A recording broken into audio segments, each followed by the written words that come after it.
All right, we're now going to shift in the dugout mode. Welcome to another episode of In the Dugout, where we informally have chats with people who are holding specific views or can provide some expertise on important issues of the day. Reminiscent of my days as a ball player when we used to sit in the dugout before a game and just chit chat about life. So welcome to In the Dugout. Alan Waters will be joining us shortly. But with this report we just talked about how public schools and teachers unions are pushing to indoctrinate your children in left-wing schools. With the horrid performance of Providence schools and Rhode Island schools overall, and with the fact that many schools may not even open this fall for in-person learning, how is it possible that your child can receive a good education, or the children we care about receive an adequate education? I think we can clearly see that the old model does not work, that we must have some new innovative thinking. I mean, on the one hand, it's kind of weird to advocate for schools to open after we've been critical of those schools for being so poorly underperforming schools, such poorly underperforming schools. But we need to send our kids to school for more than just learning, for their social enhancement and their social development, which are so important to kids, and just for every other aspect of learning, no matter how little or imperfect it is. We've got one of the major teachers unions calling for strikes. They are saying that if teachers in certain state or any state are not happy that they can go back to school safely, then they're encouraging strikes. So if your schools aren't providing you with a good education, your schools aren't providing with any education, in-person education anyway, and only online, why is it that parents are being forced to endure that? They should be able to choose, go to school they want. Listen, not every parent feels safe sending their kids back to school. Not every parent, all the parents do feel safe. Not every teacher feels safe. Some teachers do. Same with administrators. A one-size-fits-all solution isn't going to work. So whatever the state decides or the Department of Education decides, it's going to make many parents, many teachers unhappy, which is why parents need to have choices. Well, if this school isn't doing what I'm coming with, why can't I go to that school?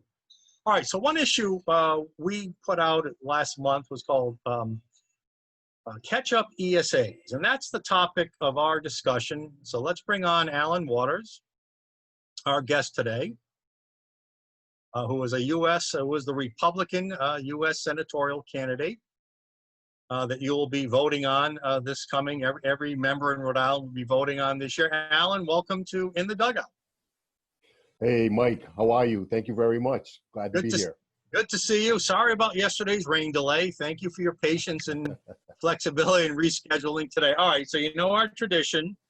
We like to, whenever possible, since we're in the dugout, we like to wear our caps or shirts. So I'm going to put on, since we're talking about kids in schools, I'm going to put on my Little League World Series cap, since that's the closest thing I have to kids. What are you going to do today, Alan? Today, one of my big platform issues is severe tax reform. I support the Fair Tax Act in Congress, which is replace the federal income tax with a national sales tax. So what do you have, a fair tax hat? What do you have there? I have a fair tax hat. All right. Oh, is it straight enough now? So we got to be careful not to make this a campaign commercial. We got to talk to you about policy, but we'll let you wear the cap. All right, is that fair enough? Well, Fair Tax is a nonprofit. Okay, Fair Tax, it's a nonprofit. Okay, good to know.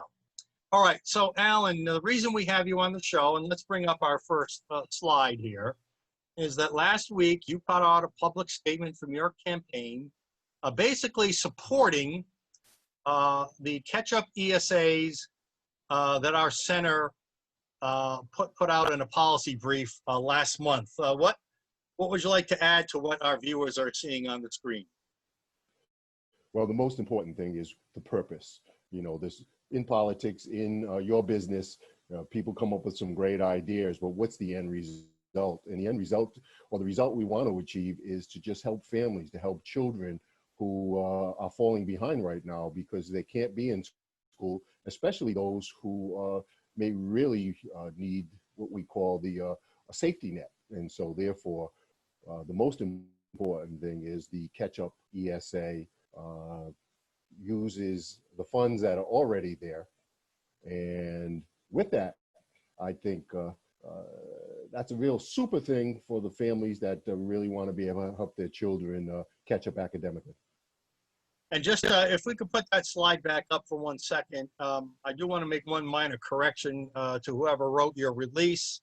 And a little confusing, you know, there is a larger topic of ESAs, Educational Scholarship Account, which is basically tuition. You can use money for tuition. These catch-up, and that's what your press release says, but these catch-up ESAs are not about tuition. These catch-up ESAs, as you know, are, the idea is we have hundreds of millions of dollars of unspent COVID-19 funds in this state sent by the federal government. We know from other states that using it to enhance education is a legitimate use of those funds, since it was the pandemic that shut down schools last spring. And we also know that many students fell behind, right? I mean, online learning just isn't the same as in-person learning. So students fell behind. So these catch-up ESAs were designed to be supplemental. Whatever school you go to, public, private, parochial, secular, whatever school you go to, your kid probably needs a little extra help. Let's designate $500 to $1,000 per child to get the tutor or the online course or the after-school enrichment program that their parent thinks is best for their kid. So just to be clear, is that a program you endorse, Al? I not only endorse it in Rhode Island, but as the next senator for the people of Rhode Island, I want to introduce this program nationally, although some states are already adapting it. We can really use this help in Rhode Island, Southeastern Mass, and beyond. So, well, two things on that. First of all, I know as part of your release that you also challenged your opponent, the incumbent Democrat Senator Jack Reed, to join you in supporting this push for these catch-up ESAs. Senator Reed's office never responded to our request, because we want to be fair. We want to have the Democrat and the Republican on.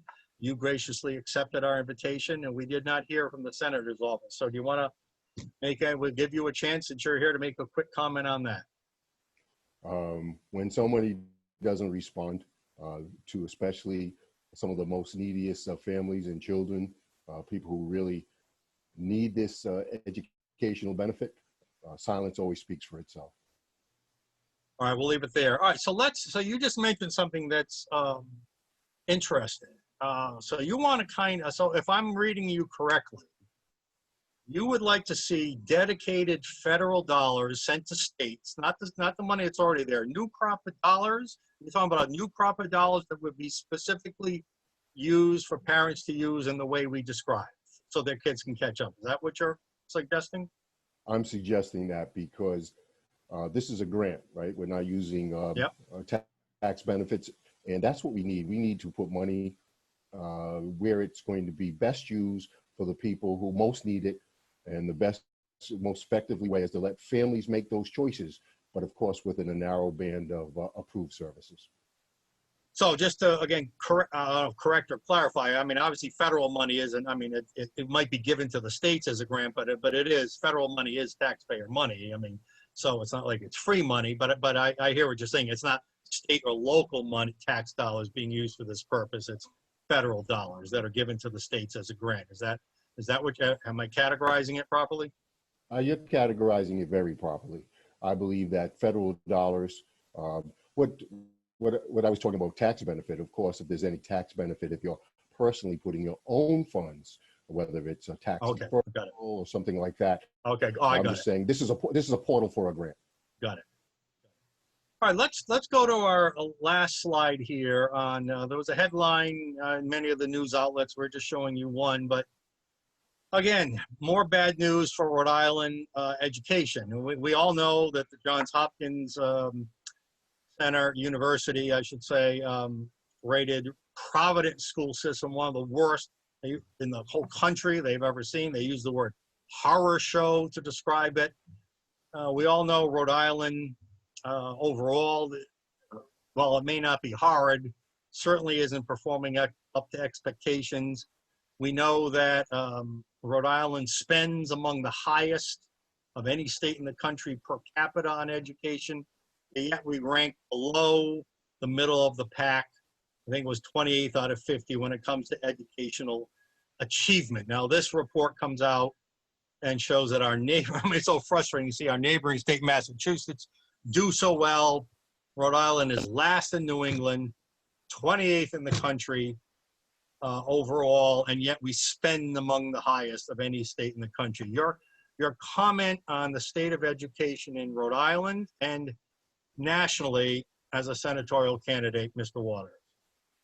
Well, listen, first of all, I'm a product, I'm a graduate of the Providence Public Schools from kindergarten to 12th grade.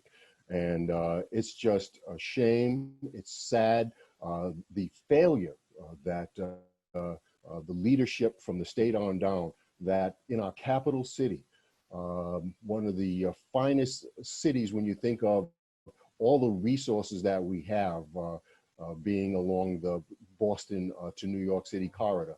And here we are with not educating our children, but actually that's considered failure. We have to change. And Massachusetts, sure, they might be doing fine, but that doesn't mean every single place. But Rhode Island, Providence is so small, right? 39 cities and towns, 40 by 50 miles. Why can't these educators, why can't these leaders, why can't these political powerful people make us number one? And the answer is there must be things in the way. So we need change. The people need to speak up, or they need someone like myself to speak up for them. We need to, that's why I support school choice. So someone like yourself, if you don't mind me saying, really can't be a better messenger for this advocacy. You are a Black man. Yes, I am. You know that Black and minority communities especially are suffering from the poor quality, at least in Rhode Island, from the poor quality schools in the capital city of Providence, which are maybe 90% or more minority students. So what message, when it comes to education, do you have for those families in Providence whose children are receiving such a horror show of an education? Well, first of all, when you think in a life, one of the most important things that you can have, your most valuable asset, is not always tangible, it's the intangible of having a quality education. Because when you have education, when you have training, for most people, they're able to at least earn a living to support their family. And some people with talent and drive can do many things with just a basic quality education, whether it's high school or beyond. And so therefore, and the taxpayers, just think of I'm a taxpayer. And when you're a taxpayer and the value of your investment is so poor, people need to speak up. So I want to tell especially the Black and minority families of Rhode Island, it's time to speak up. It's time to demand more from the people that are supposed to be in charge of helping to educate our children. Before I make a comment on that, and before we get to our final set of questions for you, I want to encourage anyone watching, if you're on Facebook right now, put down a comment quickly. If by the end of our session in a few minutes with Alan, Larry the Liberty guy thinks it's a good enough question or comment for the senator, he'll cut in and ask you the question. So one of the advantages, we're trying to make it a little bit like a radio talk show. Yeah, I like this. Bring those questions on. Bring those questions on. All right, because I'm sure any candidate wants the extra airtime, because I'm about to end it with you unless we get a good question. All right. My comment first on what you just said. not only do parents need to speak up, but you talk about the investment from taxpayers. This is an argument we've made. As a taxpayer, here's the question. Maybe you don't have kids in school anymore. I don't. You may not. Even if you do, we're still paying taxes to educate the children within our community. Most of the children in our communities go to public school, and most of our public schools. So as a taxpayer, when it comes to the issue of school choice, do we really care? And again, you comment on this, okay? Comment on this on the Facebook page, whether or not Larry brings it up to our attention. Do we really care as taxpayers whether our money goes to support a public school system, or do we care whether or not our taxpayer dollars are going to provide a good education for our children, public or private, or vocational, or homeschooling? Don't we just care whether or not our kids are being educated properly? Or do we just care about supporting a public school system? Final comment on that before we go to our last set of questions, Alan Water. Oh, very good. Well, first of all, I would say from the taxpayer, it's a mixed bag because a lot of people really appreciate a strong local traditional public school.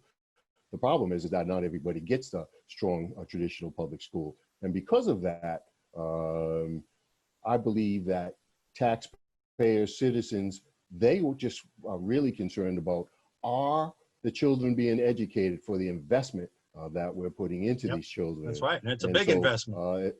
And so public funds should go for the education, go for the family, go for the child, but not necessarily to uphold an institution that people are forced into. We agree. We agree. All right, Larry the Liberty Guy is here. I've got one more set of questions for Alan on the Projo story. So as long as it's not that question, Larry, what do you got? It's on school choice. So it's from Clay. It's a comment, not a question. Clay says, school choice is the civil rights issue of our time. Alan, do you agree with that? Oh, absolutely. Because think about this. 90% of minorities have continued to vote for one political class, and their children our children are not being educated the way that they need to be. And until they are, then the answer is that means we're not equal. We're held behind. We're not getting an equal education. And so therefore, we must fight for that.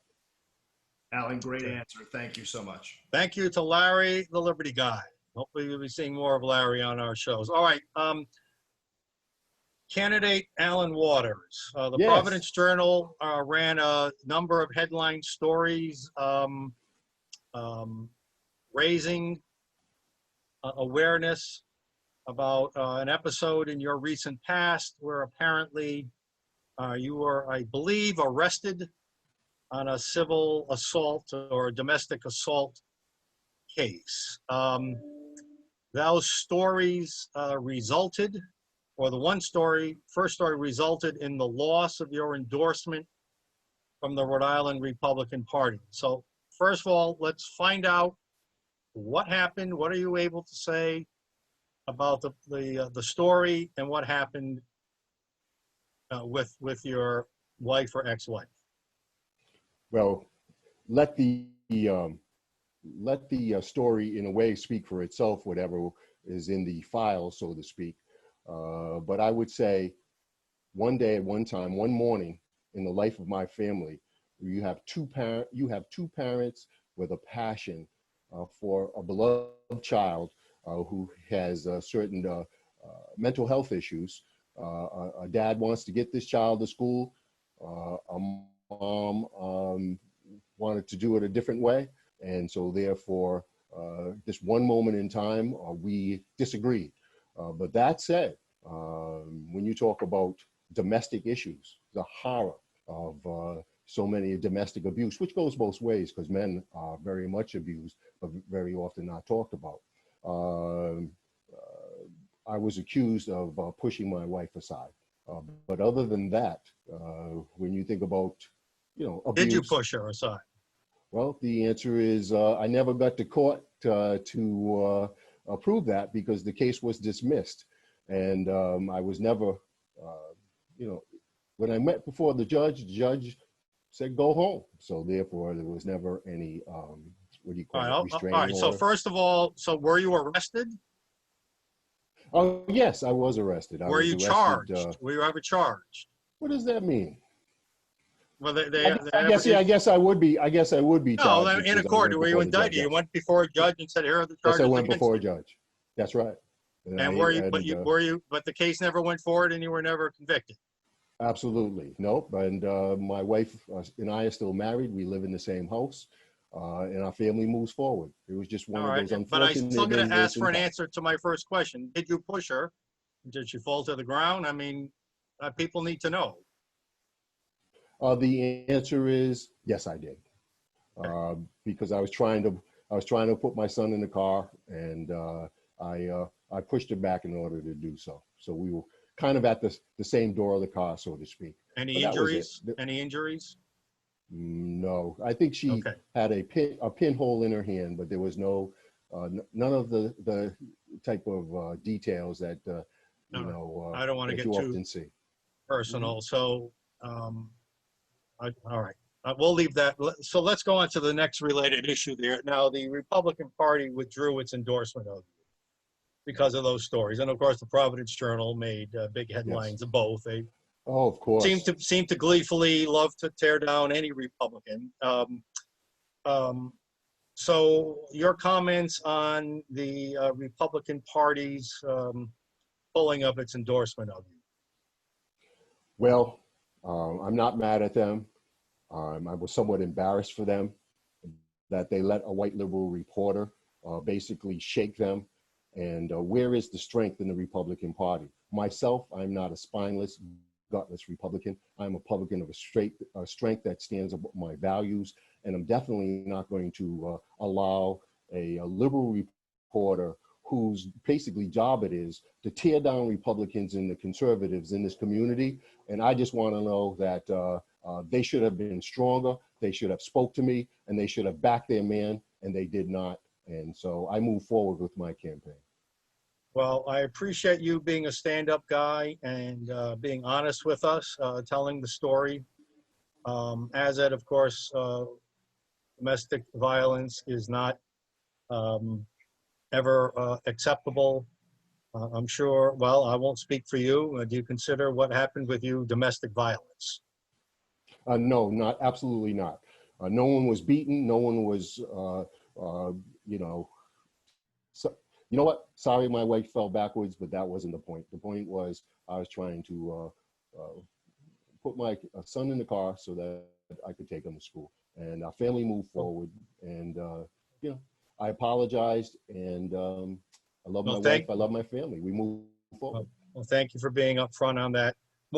Not more importantly, but also more importantly for our center, thank you for your support of our Catch-Up ESAs. We still think it's a good idea. If any lawmakers are listening, we think that you ought to put in legislation this year or encourage the governor to designate that money for students to help. We appreciate your support of school choice overall, Senator Waters, and we wish you good luck on your campaign. And maybe we'll have you and Senator Reed back sometime together or sequentially. Thank you, Alan Waters. Thank you. Take care. All right.